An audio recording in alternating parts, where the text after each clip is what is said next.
installed these Samsung, I don't know what they call, Samsung Super Speed Steam Smart Thing, and the dryer is a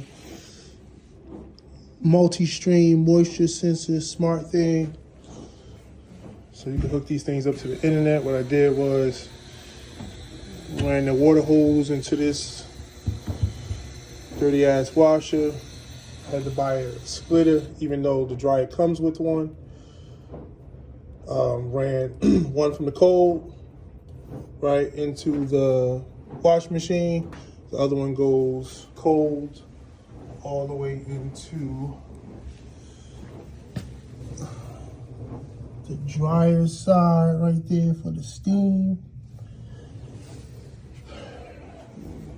Now while I was at it, because this is a gas dryer, ran this gas line from here.